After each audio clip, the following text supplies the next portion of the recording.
প্রশ্ন ফাঁসে 2 টাকা কামাইছি সব খরচ করছি আল্লাহর রাস্তায়। কুলি থেকে হয়েছেন পিএসসি ড্রাইভার, তারপরে আর পেছনে ফিরে তাকাতে হয়নি।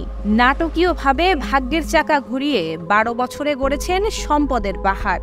বাড়ি গাড়ি থেকে 3 স্টার হোটেল, কি নেই তার? বলছি বিপিএসসির প্রশ্ন ফাঁস চক্রের সদস্য আবেদ আলীর কথা।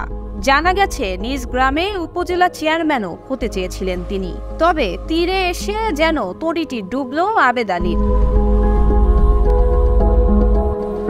বিসিএস সহ 30টি নিয়োগ পরীক্ষার প্রশ্ন ফাঁসে জড়িত থাকার তথ্য সামনে আসার পরই আলোচনায় এসেছেন বিপিএসসির চেয়ারম্যানের সাবেক গাড়ি চালক সৈয়দ আবেদ আলী জীবন। নিজ এলাকায় তার খ্যাতি একদিকে রাজনীতিবিদ, অপরদিকে পরহেজগার ব্যক্তি হিসেবে জড়িয়েছেন মসজিদ নির্মাণের মতো সামাজিক কর্মকাণ্ডেও। 250টিরও বেশি ডিজাইন অপশন নিয়ে ওয়ালটন স্মার্ট ফ্রিজ, বোঝে আপনার প্রয়োজন।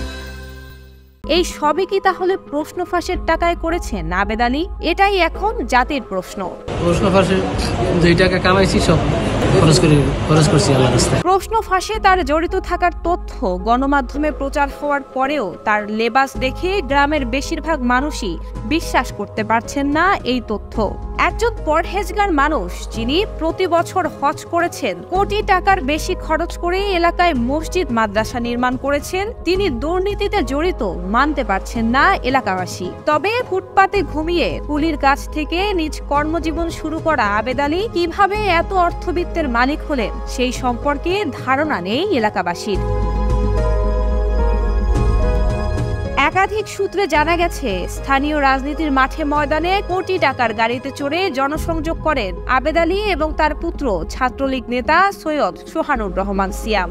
আবেদ আলী গ্রামের বাড়িতে নির্মাণ করেছেন বিলাসবহুল ভবন, বাড়ির পাশেই করেছেন মসজিদ। এছাড়া তিনি রাস্তার পাশে সরকারি জায়গা দখল করে নির্মাণ করেছেন গরুর খামার এবং শপিং সেন্টার। উপজেলার পান্তাপাড়া এবং পূর্ব বোতলা গ্রামে কিনেছেন বিপুল সম্পদ।